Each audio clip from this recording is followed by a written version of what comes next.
स्तुति स्तुति का प्रसंग आता है श्रीमद् भागवत के प्रथम स्कंद में 8वें अध्याय में। जब महाभारत का युद्ध हुआ, भगवान कृष्ण ने अर्जुन को उपदेश दिया। 18 अक्षौणी सेनाओं का वध करके कृष्ण ने अर्जुन को विजयी बनाया। युधिष्ठिर बड़े दुखी थे। पांडवों ने अपने सभी पितरों का पिंडदान किया, यानी पांडव लोगों ने भी अपने पितरों का पिंडदान किया, सभी परिवार के जनों का।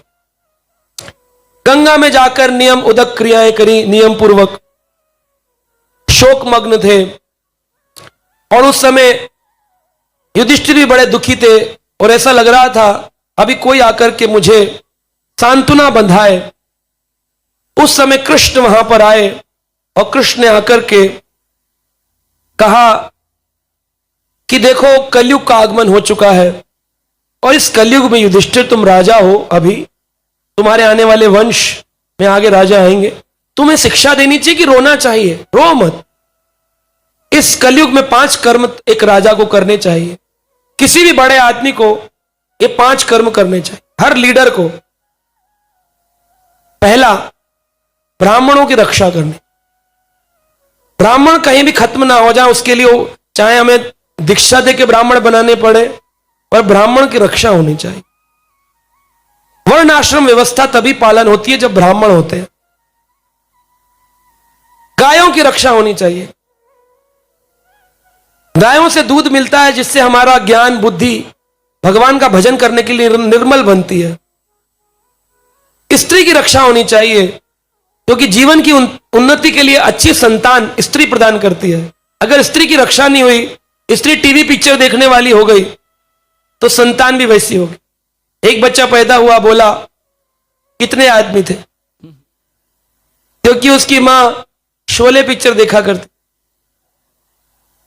तो अच्छी संतति के लिए स्त्री का चरित्र होना भी अच्छा होना चाहिए, तभी गर्भाधान संस्कार होता है। तो स्त्री की रक्षा।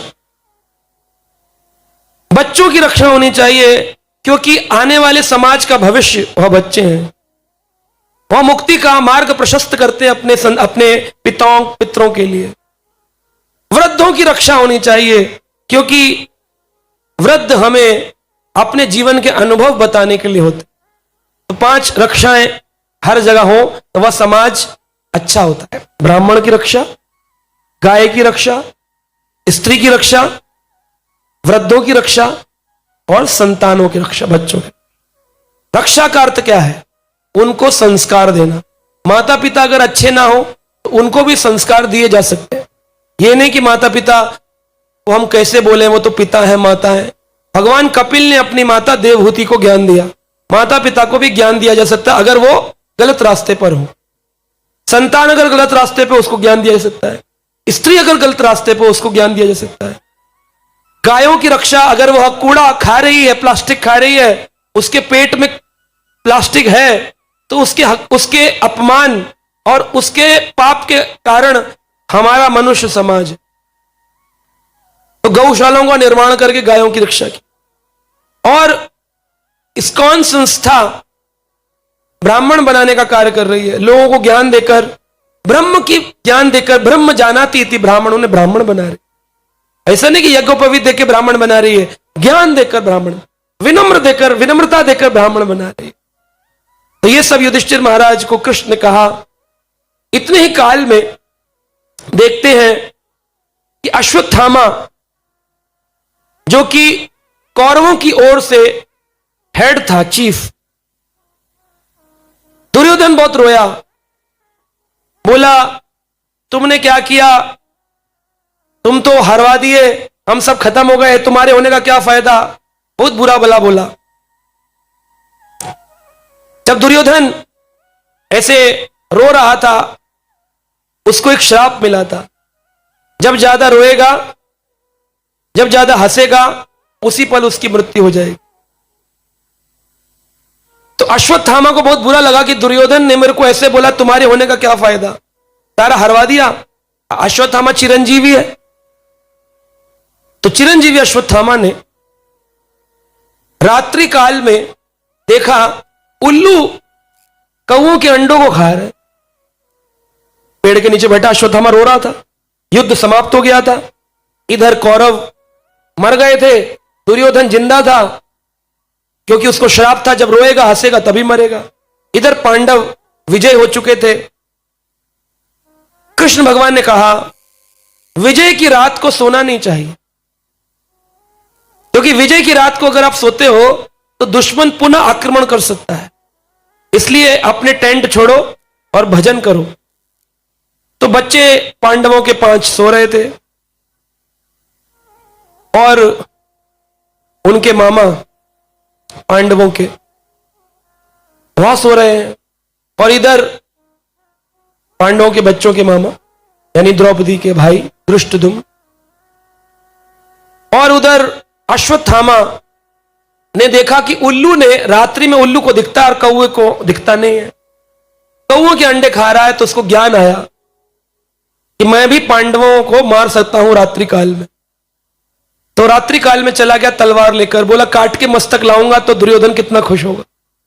वो घुसा, पांडवों के बच्चे भी पांडव जैसे ही बलशाली वीर थे, चादरा तान के सो रहे थे, शक्ल भी मिलती जुलती थी।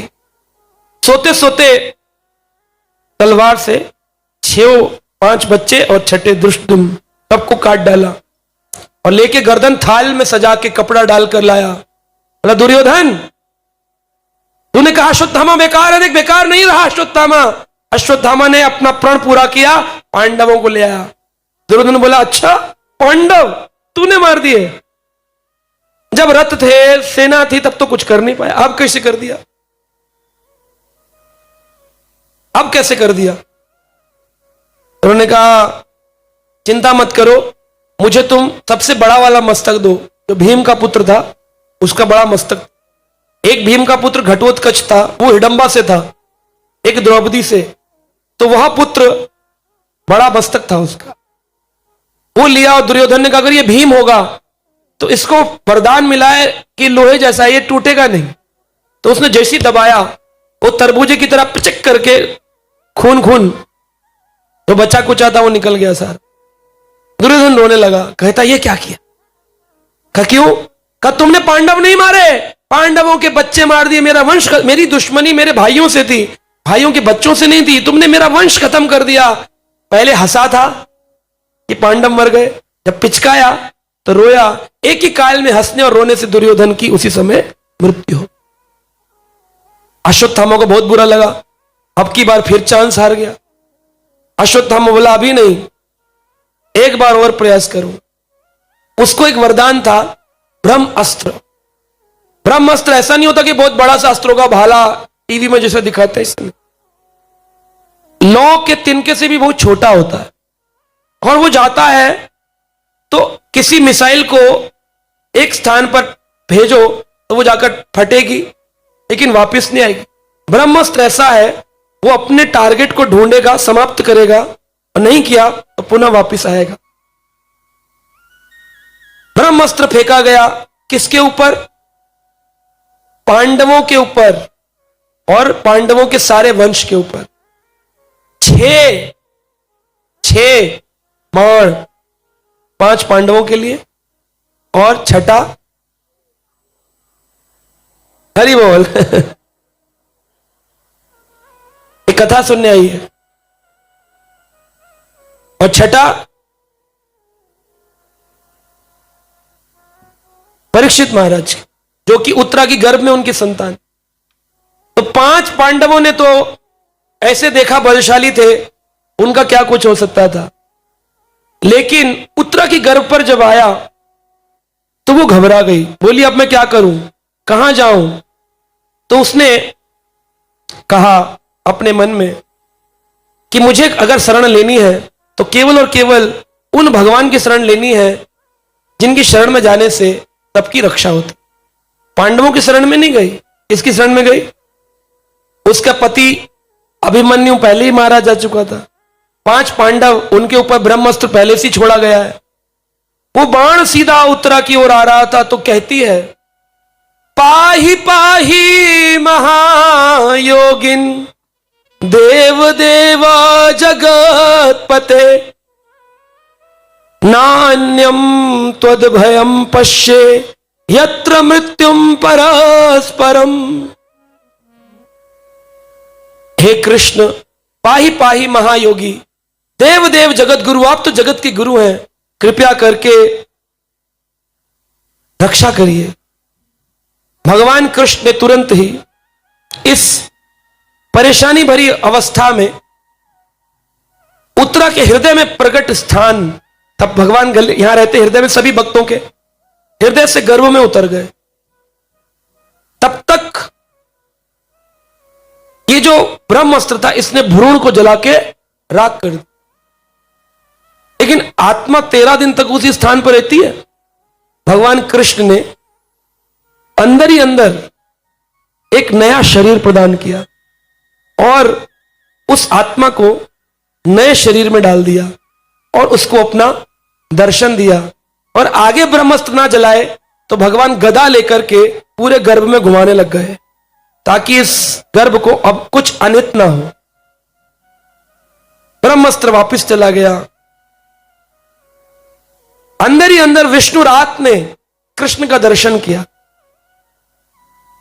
अब विष्णु रात का नाम परीक्षित कैसे पड़ा?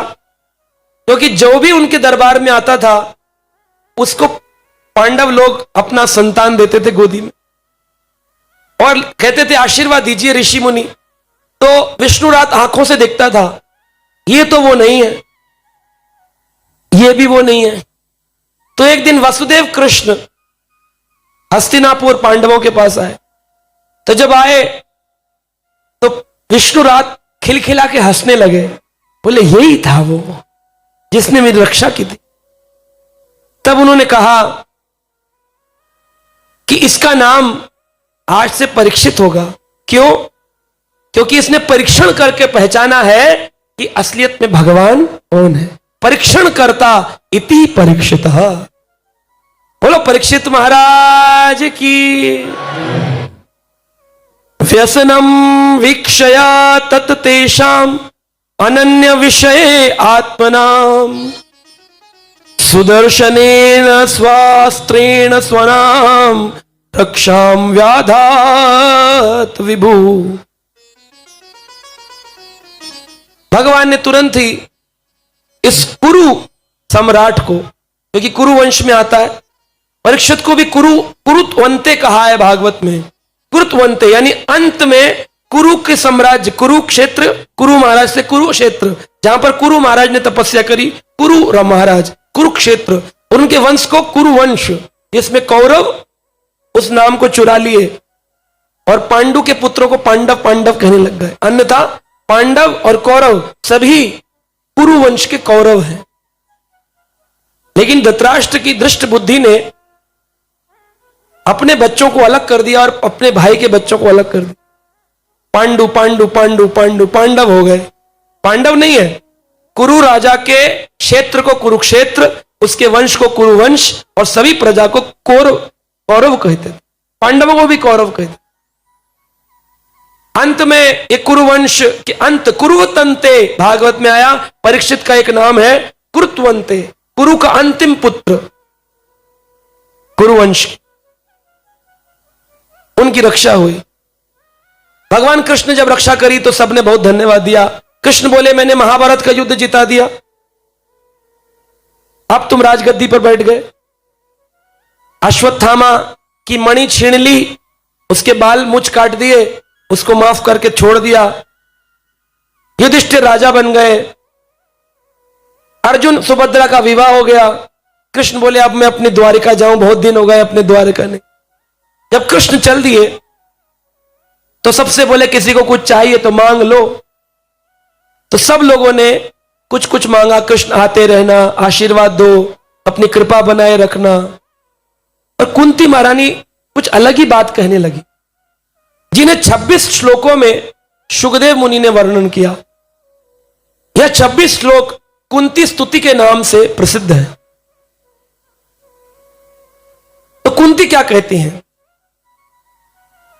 कि सुख के माथे सिल पड़े जो हरि हृदय से जाए। क्या बोली? सुख के माथे सिल पड़े जो हरि हृदय से जाए, बलिहारी उस दुख को जो पल पल नाम जपाए। बलिहारी उस दुख को जो पल पल नाम जपाए। हम दुखी थे, वनों में थे, तब तुम हमारे साथ थे, लेकिन आज जब हमारा सुख आ गया, उस सुख का हम करेंगे क्या जिसमें हरि नहीं है। सुख के माथे सिल पड़े जो हरि हृदय से जाए। बलिहारी दुख आपनो जो पल पल नाम जपाए। हमें दुख दे दो। कितने दुख दे दो? कुंती कहती है नमस्ते पुरुषम तो आधम ईश्वरे प्रकृते परम आलक्ष्यम सर्वभूतानाम अंतर्बाहिरवस्थितम।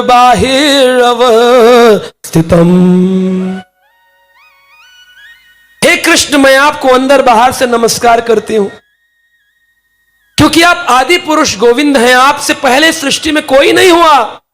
शिव, ब्रह्मा, गणपति, दुर्गा सब आपसे निकले। कृष्ण नमस्ते पुरुष आदिश्वर, आप आदिश्वर हैं।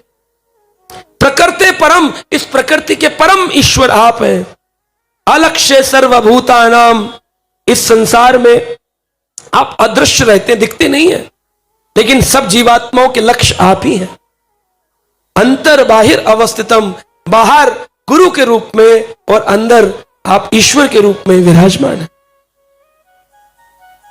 कुंती कहती है लेकिन दिखते क्यों नहीं है? माया जवनी का आच्छानम अज्ञादोक्षजम अव्यम। ना लक्ष्य से मूढ़ा दृशा नटो नाट्यम धरो यता। कुंती महारानी कहती हैं आप अंतर बाहिर अवस्थित है, अब अंदर भी हैं बाहर भी हैं, लेकिन दिखते क्यों नहीं है? माया जवना की अच्छानम, आपने अपनी माया शक्ति से एक पर्दा लगाया। अज्ञा क्या नहीं हुआ, आपके बारे में लोग जान नहीं पाते। अदोक्षज, इन आंखों से परे।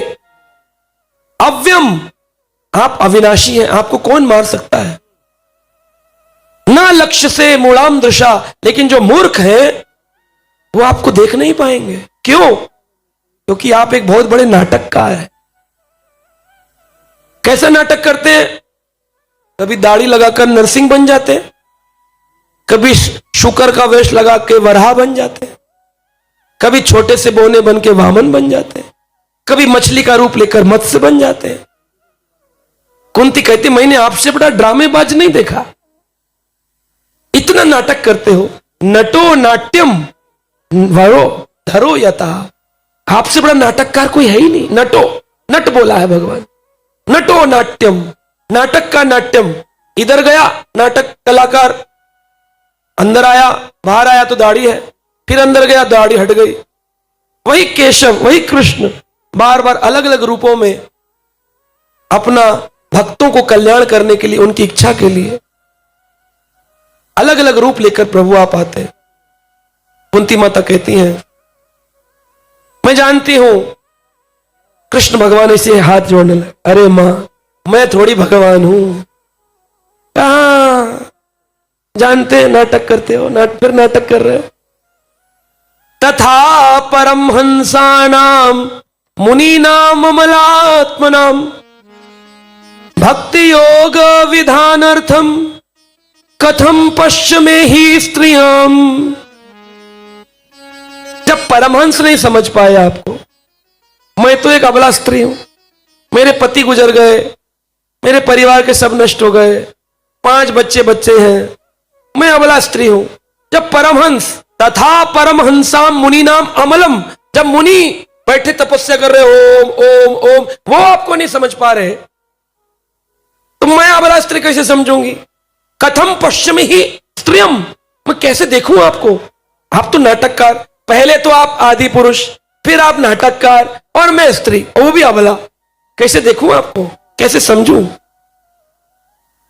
फिर हाथ जोड़कर कहते, कृष्णाय वासुदेवाय देवकी नंदनाय च नंद गोप कुमाराय गोविंदाय नमो नमः। हा कृष्ण, आप तो वासुदेव के घर में, देवकी के घर में जन्म लेते हैं, वो भी नाटक। आपका कभी जन्म होता है क्या? सारी संसार को प्रकट करने वाले प्रभु जन्म का नाटक, जन्म लीला, जन्माष्टमी, वाह। कृष्णाय वासुदेवाय, उनके बड़ा भाग्य है कि उनके घर में आप पुत्र बन के आए। उनसे भी बड़ा भाग्य है देवकी नंदनाय। अच्छा, देवकी माता के गर्भ से आपने नाटक करा। 1 सेकंड पहले अंदर गए और 1 सेकंड बाद बाहर आ गए। 9 महीने तक हवा भरी रही, मां को लग रहा है मेरे पेट से आया है। कभी कृष्ण किसी की गर्भ में जाते नहीं है।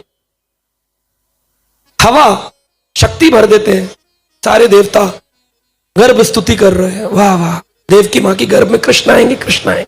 कृष्ण है कहां अंदर? वो तो उसी पल आए, स्पर्श किया और बाहर। वो अंदर जाते नहीं 9 महीने की गर्भ में। वो तो हमारे जैसे मल मूत्र के पिंड के बने जीवों को जाना पड़ता है। बोले देवकी का भाग वसुदेव से भी बड़ा, और उनसे भी बड़ा भाग्य नंद गोप कुमाराय, नंद का, जिनके घर में आपने लीलाएं करी, वाह, नंद का बड़ा भाग्य है। और नंद से भी बड़ा भाग्य नंद गोप कुमार, नंद गोपों के जो कुमार है ना, बच्चे, उनका बड़ा भाग्य, जिनकी पीठ पर आप चढ़ चढ़ के खेले और अपनी पीठ पर चढ़ाया आपने, वाह प्रभु वाह। ऐसे गोविंद को नमो नमः हम नमस्कार कर। अब कृष्ण थोड़ा शर्मा गए, यानी कि स्वीकृति दी कि मैं ही हूं प्रभु। अब कुंती बुआ भी है, क्योंकि प्रथा उनका नाम था, लेकिन बाद में कुंती भोज राजा के घर में दान में दे दी गई तो नाम पड़ा कुंती। तो कुंती बुआ भी है कृष्ण की। और पहले बचपन में आना जाना होता था। पांडव कहां रहते थे? पांडव कहां रहते थे? हस्तिनापुर में। और देवकी वासुदेव कौन सी जेल में बंद थे? मथुरा में। यानी मेरठ के पास हस्तिनापुर था, मथुरा में कंस ने एक जेल में बंद किया था। और वासुदेव जी की 13 पत्नी थी देवकी से पहले, जिसमें रोहिणी माता भी एक है। उन सभी को कहां छोड़ा था? व्रज में। अब पांडव लोग उस समय छोटे रहे होंगे, तो कुंती जो थी वो आया करती थी व्रज में, ये जानने के लिए कि वासुदेव जी कब रिहा होंगे। तो उन्होंने, जब कृष्ण आए, क्योंकि कृष्ण ने जब गोकुल का त्याग करके मथुरा गए 11 वर्ष 56 दिन की उम्र में, तब अपने माता पिता को जेल से रिहा करवाया। तो उससे पहले की लीलाएं व्रज में जो चलती थी, कुंती माता बीच बीच में पांडवों को लेकर व्रज में जाती थी। और कुंती माता ने अपनी आंखों से इन नंद गोप कुमारों की लीला, तभी तो बोल रही है, व्हाट्सएप मैसेज थोड़ी आया था कि यू फेसबुक पे देखा था। नंद गोप कुमार आया, अपनी आंखों से देखा। कोई बड़ी लीला करते हो। दामोदर लीला देखी थी भगवान की कुंती माता ने अपनी आंखों से। उसी समय जब यशोदा ने उखल से बांधा, तो उस समय कुंती माता उस समय व्रज में विराजमान। तो कुंती माता जानती है कि अगर मैं कृष्ण के चरणों से प्रार्थना करूं तो कृष्ण को अच्छा नहीं लगेगा, क्योंकि प्रभु तो है लेकिन एक लीला में संबंध भी है बुआ भतीजे का। इसलिए बोली, नमः पंकज नाभाय नमः पंकज मालिने नमः पंकज नेत्राय नमस्ते पंकजांग्रिये।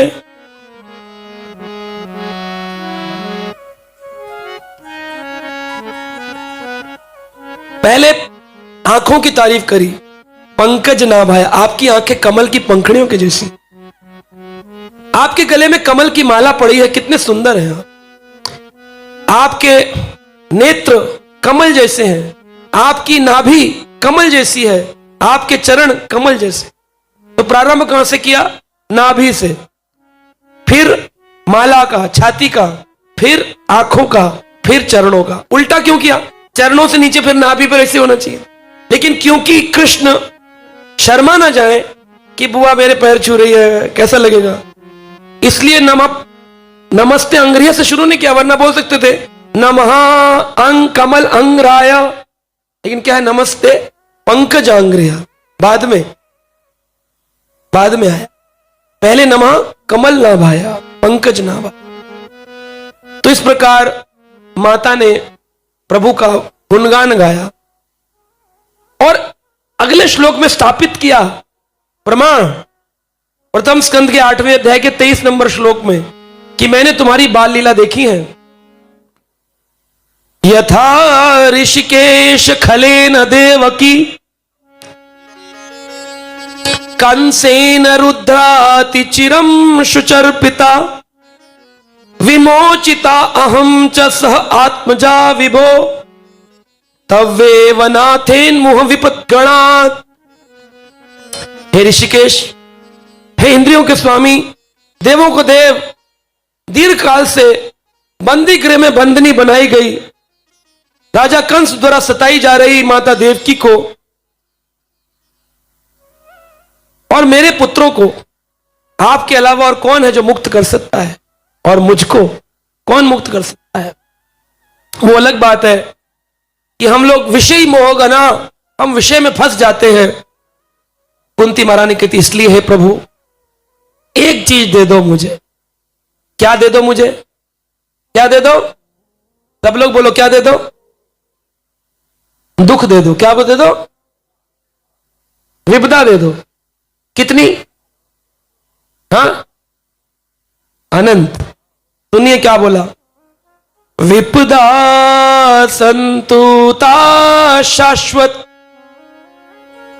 तत्र तत्र जगद गुरो भवतो दर्शनम यत्स्यायात् आपुनः भव दर्शनम। हे प्रभु, आप मुझे शाश्वत विपदाएं दे दें, क्योंकि विपदाएं कभी खत्म ही ना हो।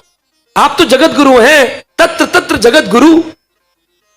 भवतो दर्शनम से आयात, आपका दर्शन जिसने कर लिया, पुनः भव दर्शनम, उसको पुनः इस भव सागर का दर्शन नहीं करना पड़ता है। इसलिए प्रभु आप तो मुझे विपदाएं दे दो, पर रहो हमारे साथ, जाओ मत। कहा मेरा तो मन करता है जिधर मेरी आंख जाए आप हो, भले ही आग में जल रहे हो, पर आपकी ओर हमारी दृष्टि जानी चाहे तो आपका दर्शन हो। इसलिए कुंती माता कह रही है, कन्हैया तुम्हें एक नजर देखना है, जिधर तुम छुपे हो उधर देखना है। कन्हैया तुम्हें एक नजर देखना है, जिधर तुम छिपे हो उधर देखना है। कन्हैया तुम्हें एक नजर देखना है,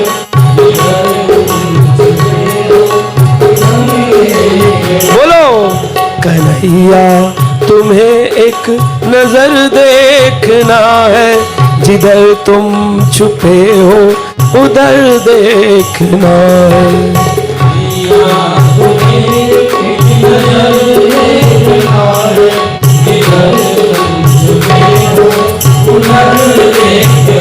हाँ कन्हैया तुम्हें एक नजर देखना है, कन्हैया तुम्हें एक नजर देखना है, जिधर तुम छुपे हो उधर देख देखना है, जिधर तुम छुपे हो उधर देखना है कन्हैया तुम्हें एक नजर देखना है, कन्हैया तुम्हें एक नजर देखना है।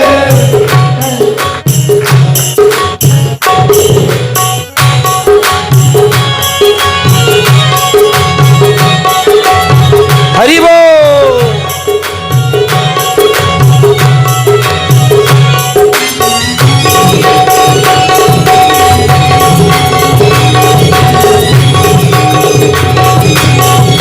बोलो बोलो।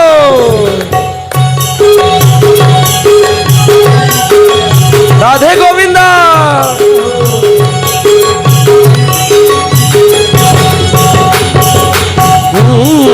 विधुर भीलनी के जो घर तुमने देखे,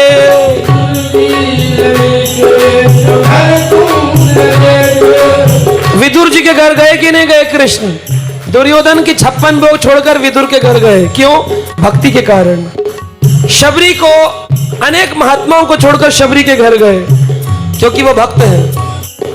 विधुर भीलनी के घर तुमने देखे, विधुर भीलनी के घर तुमने देखे, तो तुमको हमारा भी घर देखना है, तुमको हमारा घर देखना है। तो तुमको हमारा भी घर देखना है, तो तुमको हमारा भी घर देखना है। कन्हैया तुम्हें एक नजर देखना है, कन्हैया तुम्हें एक नजर देखना है। जिधर तुम छिपे हो उधर देखना है, जिधर तुम छुपे हो उधर देखना है। कन्हैया तुम्हें एक नजर देखना है। कन्हैया तुम्हें एक नजर देखना है।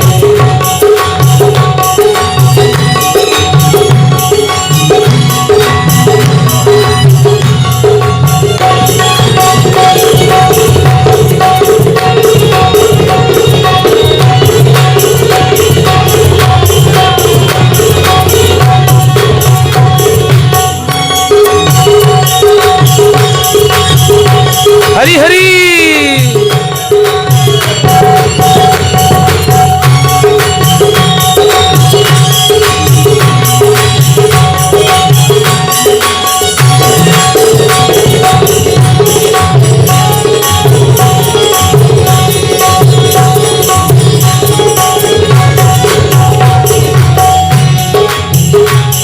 उबारा था जिस कर से गिद्ध और गज को, उबारा था जिस कर से,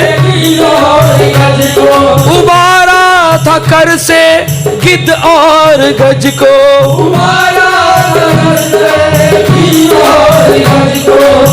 गिद्ध जटायु को भगवान राम ने वह गति दी जो दशरथ महाराज को न मिली। गजेंद्र हाथी को जब ग्रह ने पकड़ लिया, ठाकुर जी ने आकर के उसको कृपा प्रदान करी, गज का भी उद्धार किया और ग्रह का भी उद्धार किया। नमस्ते अखिल गुरु नारायण नमस्ते कहकर गजराज पुकारा। उबारा था जिस कर से गिद्ध और गज को, हमें उन हाथों का हुनर देखना है, हमें उन हाथों का हुनर देखना है। है कन्हैया तुम्हें एक नजर देखना है, जिधर तुम छिपे हो उधर देखना है। कन्हैया तुम्हें एक नजर देखना,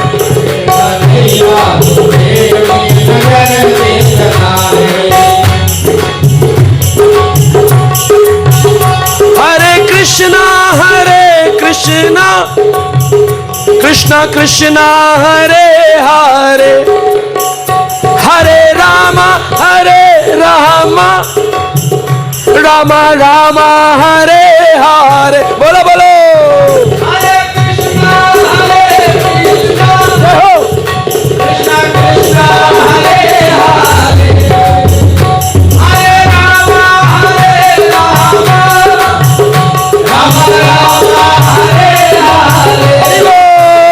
हरे कृष्णा ओहो कृष्णा कृष्णा हरे। जय श्री राधे। हरे राम राधे गोविंदा। हरे कृष्णा कृष्णा कृष्णा हरे हरे, हरे राम राम हरे हरे। हरे कृष्णा कृष्णा कृष्णा हरे हरे, हरे राम राम हरे हरे, हरे गोविंदा।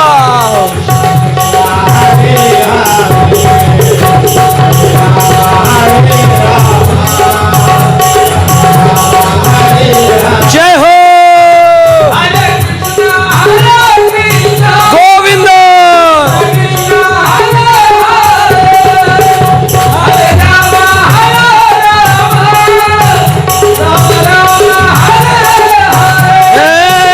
हरे कृष्णा जय श्री राधे गोविंदा। निताई गौर प्रेमानंदे।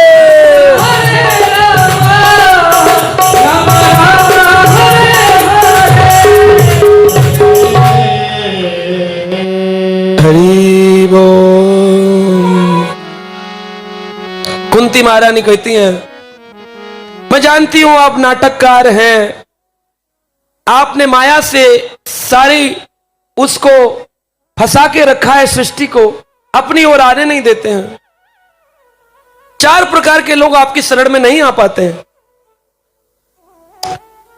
जन्मेश्वर्या श्रुता श्री भी एदमान मदपुमान, न एव अर्हति अभिदातुम वे त्वाम किंचन गोचरम। जन्म, ऊंचे कुल में जन्म हुआ हो तो गर्व होता है, हम ब्राह्मण हैं जी, कैसे शरण में जाएं भगवान, हमें मालूम है सब। ऐश्वर्य, धनवान व्यक्ति भगवान की शरण में नहीं जाते हैं, बोले हम चले जाएंगे तो हमारे बिजनेस का क्या होगा। श्रुति, अच्छे पढ़े लिखे लोग, इंजीनियर भगवान की भक्ति नहीं करते। और श्री, सुंदर व्यक्ति भगवान की भक्ति नहीं करते। लेकिन अगर कर ले तो इन 4 से बड़ा कोई लीडर नहीं। अगर कोई ब्राह्मण भक्त बन जाए तो सारा समाज उसकी ओर देखता है, अरे ब्राह्मण भक्त कमाल। अगर पैसे वाला भक्त बन जाए, बोले इतना पैसा हो के भक्त। कोई पढ़ा लिखा भक्त बन जाए, बोले इतनी पढ़ाई करके भक्त। और कोई सुंदर व्यक्ति भक्त बन जाए, अरे इतना सुंदर होकर भक्त, तो फिर सारा दुनिया उसका अनुगमन करती है और वो लीडर बन जाता है। हमारे विष्णु प्रभु जी इस बेगम बाजार में ऐश्वर्यवान होकर के, भक्त बनकर के एक स्थापना किए कि समाज में आचरण कैसा होना चाहिए। अभी 60-70 बड़े बड़े बिजनेस क्लास के लोगों को अपना मित्र बना दिए, एकादशी कीर्तन भजन करते हैं। और आज मैं इस्कॉन मंदिर में सुबह था, बड़ा गुणगान गा रहे थे भक्त लोग, बोले बहुत अच्छा प्रचार करते हैं, है ना। तो ऐसा व्यक्ति अगर भक्त बन जाए तो लीडर बन जाता। पढ़ा लिखा व्यक्ति बीटेक एमटेक करके भक्त बन जाए तो बहुत बड़ा भक्त बन जाए। तो इसलिए इनका बनना मुश्किल, लेकिन बन जाए तो फिर इनसे जैसा कोई भक्त नहीं, चारों जैसा। लेकिन भगवान का भजन साधारणतः कौन कर सकता है? ना त्वयं अकिंचन गोचर। अकिंचन गोचर कौन है? जो किंचित मात्र भी किसी और चीज का ध्यान नहीं करता, केवल भगवान के अलावा। धन होगा तो रखने की टेंशन, सुंदरता होगी तो बचाने की टेंशन, पढ़ा लिखा होगा तो डिग्री नौकरी की टेंशन, ऊंचे कुल में जन्म होगा तो धर्म के नियमों की टेंशन। तो अकिंचन गोचर होता है बिल्कुल गरीब व्यक्ति। और भगवान अगर कभी किसी का धन ले ले तो सोचना चाहिए ठाकुर जी की बड़ी कृपा हो रही है, अकिंचन गोचर बना रहे हैं मेरे, जो किंचित मात्र भी कृष्ण के अलावा और कुछ सोचता नहीं। इसलिए कहते हैं, कुंती महारानी कहती हैं आगे, नमः किंचन वित्ताय निवृत्ताय गुणवृत्तये आमय शांतय केवल्य पतये नमः। नमः किंचन अकिंचन वित्ताय, हे भगवान आप तो निर्धनों के भगवान हो। सुदामा देखो तो निर्धन, गोस्वामी देखो तो निर्धन, तो आप तो अकिंचनों के भगवान हो। पैसे वालों के साथ तो आप रहते नहीं हो। नमः अकिंचन वित्ताय निवृत्तये गुणवृत्तये, भौतिक गुणों से आप परे हो। आत्म आमारय शांत है, आत्मा में रमण करते हो, शांत रहते हो। केवल पतये नमः, आप तो अद्वैतवादियों के स्वामी हो, यानी जो जीव और भगवान को अलग अलग माने उसके आप स्वामी हो। द्वैतवाद, मैं आपको प्रणाम करती हूं। जो आप में इतना लीन हो जाता है कि आप अद्वैत हो जाता है। एक तो होता है अद्वैत सिद्धांत, एक होता है भक्ति का अद्वैत, यानी कि भगवान में हमेशा लीन रहने वाला, भक्ति में लीन रहना। मरने के बाद लीन होना तो सिद्धांत गलत है, लेकिन भक्ति में इतना लगा रहता है कि भगवान है कि भक्त है समझ ही नहीं आता। उद्धव जी महाराज देखने में बिल्कुल श्याम वर्ण, असल तक कृष्ण ही है, इतना चिंतन करते हैं। सुखदेव जी महाराज देखने में कृष्ण लगते हैं, श्याम वर्ण। इतनी कथा, इतना भजन करो, भगवान ही स्वरूप हो जाता है भक्त। फिर उनकी समाधियां होती हैं, बोले भगवत स्वरूप हो गए, है ना। तो एक भक्त का प्रॉपर्टी क्या है, एक भक्त का धन क्या है? कृष्ण। एक भक्त क्या दे सकता है? आपने मुझे बुलाया कथा के लिए, दिल्ली से सुन रहे हैं, मैं आपको क्या दे सकता हूं? बोले बराबरी का लेन देन होना चाहिए। मैं आपकी शादी में आया 1100 दिए, तो आप मेरी शादी में आए तो 1100 दे।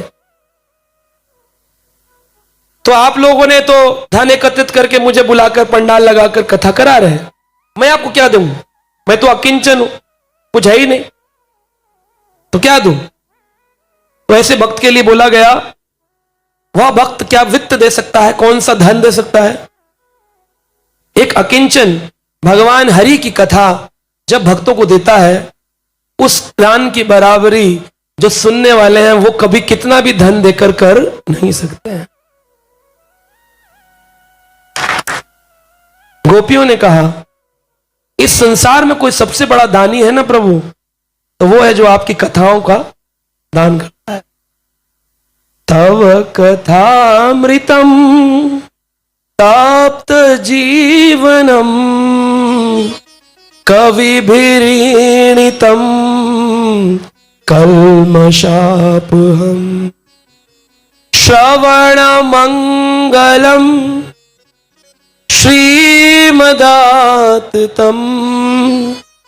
भुवि गृह्णन्ति ये भूरिदा जना।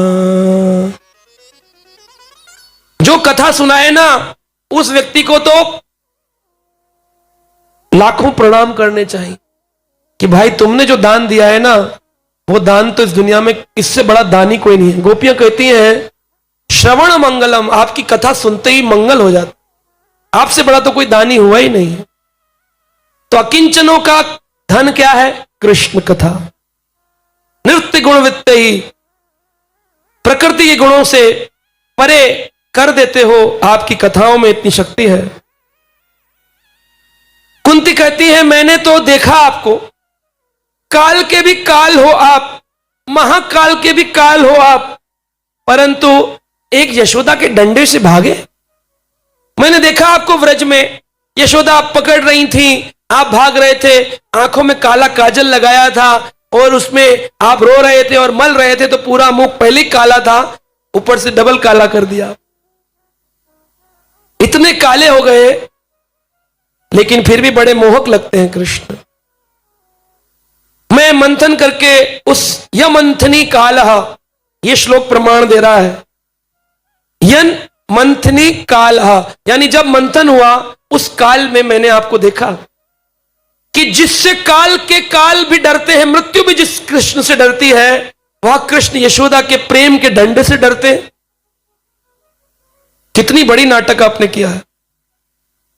न वेदः कश्चित भगवान कश्चितम तब इह मानस्य नृणाम विडंबनाम। ये तो विडंबना है, बड़ी घोरी विडंबना है कि जिस प्रभु के नेत्र डालने से 33 करोड़ देवताओं की गद्दी हिलती है, जिनके कारण मृत्यु आती है, वह कृष्ण आज यशोदा के डंडे से डरते हैं। ओह, नृणाम विडंबनाम न यस कश्चितो अस्ति कश्चितम। मैंने ऐसा विडंबना, आयरनी ऑफ लाइफ, ऐसी विडंबना कभी देखी नहीं। फिर कुंती महारानी कहती है कि आपने कई जन्म लिए, मनुष्यों में लगा कि हमारे बीच कोई अवतार नहीं आया तो आप राम बन के आए, मछलियों को लगा हमारे बीच नहीं आए तो उन पर आप मत्स्य बन के, निकृष्ट से निकृष्ट योनि सुअर को लगा हमारे बीच नहीं आए तो उनमें आप वराह बन के आए। यानी कृष्ण सबका ख्याल रख, चींटी को कण भर देते हैं, हाथी को मन भर देते हैं, वो दया निधि सबकी सुध लेते हैं, किसी को छोड़ते नहीं है, सबका ख्याल रखते हैं महाप्रभु। कुंती कहती है मैंने अपनी खुद आंखों से आपकी वह गोप लीलाएं देखी हैं जिसमें आप भयावह हो गए थे। अब बताते हैं आपका जन्म क्यों होता है। केचित आहु अजम जातम पूर्ण श्लोकस्य कीर्तये यदो प्रियस्य अन्वावये मलस्य इवा चंदनम। मलय प्रदेश में चंदन पाया जाता है, तो चंदन को पैदा करने वाला कौन है? मलय। बोलते ना मलयाचल, जो उड़ीसा है उसको मलय पर्वत कहते हैं, वहां क्या मिलता है? चंदन। तो मलय प्रदेश का जो चंदन है, कहते हैं वहां मलय का जंगल अच्छा है, वहां चंदन मिलता है। तो मलय ने चंदन को प्रकट किया, या चंदन के कारण मलय प्रकट हुआ? क्या है? मलय के कारण चंदन प्रकट हुआ या चंदन के कारण मलय प्रकट हुआ? अगर मलय जंगल में चंदन के पेड़ ना होते तो कोई मलय जंगल को जानता? फिर वहां डाकू आके चंदन की तस्करी करते। बड़े बड़े डाकू है ना चंदन की तस्करी, सब मलय देश, उड़ीसा के जंगलों में, साउथ इंडियन जंगल में मलय जंगल, उसे मलय प्रदेश कहते। मलयाचल की मंद लहर, सुगंधित लहर बहती है। अगर पूर्व दिशा को देखो तो पूर्व दृश्य से सूरज उदय होता है, तो सूरज का कारण पूर्व दिशा है क्या? लेकिन पूछे सूरज कहां से आता है? पूर्व दिशा से आता है। तो सूरज के कारण पूर्व दिशा महिमा मंडित हो गई, चंदन के कारण मलय प्रदेश महिमा मंडित हो गया। तो कहती हैं आपको जन्म लेने के लिए किसकी जरूरत है? आप तो न मरते हैं न जन्म लेते हैं, आप तो शाश्वत हैं प्रभु। लेकिन केवल महिमा मंडित करने के लिए यशोदा की गर्भ को आप स्पर्श करते, देवकी की गर्भ को स्पर्श करते, वरना आपको क्या जरूरत है? तो दृष्टांत दिया मल्यस्य एव चंदनम, कुंती माता ने। दूसरा कारण बताया जन्म का, बोले आप क्यों आते हैं? वासुदेव और देवकी पर कृपा करने के लिए। उन्होंने 3 जन्मों में आपकी प्रार्थना करी, देवी देवताओं पर कृपा करने और कंस का वध करने, धर्म की स्थापना करने आते हैं। तीसरा कारण बताया आपके जन्म का, आप आत्मभू हैं, आप तो गर्भोदकसाई विष्णु हैं, आपकी तो नाभि से ब्रह्मा जी की उत्पत्ति होती है। किसी बच्चे के पैदा होने के लिए माता पिता दोनों की जरूरत है, खाली पिता कर सकता है? लेकिन भगवान विष्णु बिना लक्ष्मी के ब्रह्मा जी को पैदा कर देते। ये बड़ी कृपा मैंने देखी आपकी। चौथा कारण आपके जन्म का है, भक्ति के 9 स्तंभों को नवदा भक्ति को प्रकट करने के लिए आप आते हैं। श्रवणम कीर्तनम स्मरणम आत्मनिवेदनम अर्चनम वंदनम दास्यम साख्यम पाद सेवनम।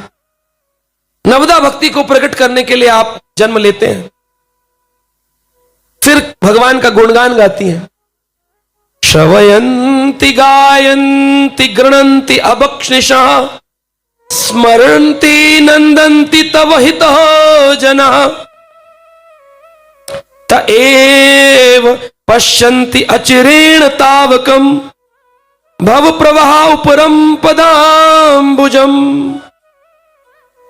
हे कृष्ण, जो आपकी कथाओं का श्रवण करते, श्रवंती आपके लिए बोला गया है। कुंती ने क्या बोला?